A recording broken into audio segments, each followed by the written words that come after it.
મુખ્યમંત્રી ભૂપેન્દ્રભાઈ પટેલે મંત્રીમંડળની બેઠકમાં તમામ માનનીય મંત્રીશ્રીઓને જેમની પાસે પ્રભાર જિલ્લા છે એમને સૂચના આપી છે. પ્રભારી જિલ્લાની મુલાકાતમાં ખાસ કરીને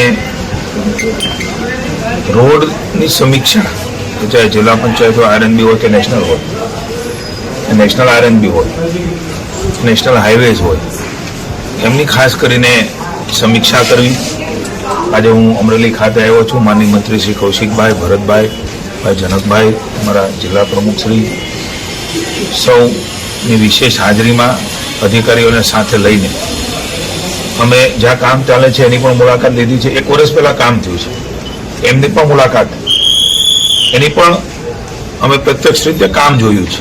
પુલનું પણ કામ જોયું છે. મુખ્યમંત્રીશ્રીનો સ્પષ્ટ અધિકારીઓને આદેશ છે, કોઈ પણ સંજોગોમાં કોઈ પણ ભોગે રોડના કામોમાં, અન્ય કામો પણ ખરા, પણ ખાસ કરીને રોડના કામોમાં કોઈ પણ કોમ્પ્રોમાઇઝ કોઈ પણ સંજોગોમાં ભારતીય જનતા પાર્ટીની સરકાર કરવા માંગતી નથી.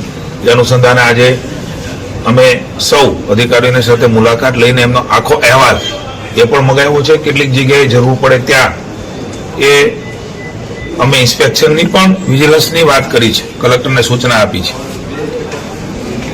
હું તમામ જિલ્લાના કામ કરતા અધિકારીશ્રીઓ અને સૌ કોન્ટ્રાક્ટરોને હું અમરેલીથી જ જણાવું છું કે આપ કામ કરો એનો અમને કોઈ વાંધો નથી, પણ કામમાં ગડબડી એ રાજ્યની સરકાર ચલાવવા માંગતી નથી.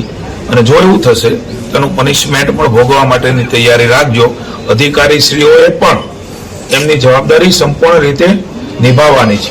રાજ્યની પ્રજા, અમરેલીની પ્રજાને એ અવરજવરમાં કોઈ પણ જાતની તકલીફ ન પડે, નિયમ મુજબ, નિયમની જોગવાઈઓ મુજબના કામો થાય, એમાં સખ્તપણે તંત્ર પણ ધ્યાન રાખે. અને જરૂર પડે કલેક્ટરશ્રી એ વહીવટી વડા છે, એમણે પણ સમયાંતરે મિટિંગો લઈને એમને ઉપર એક્શન લેવાની સૂચના આપી છે.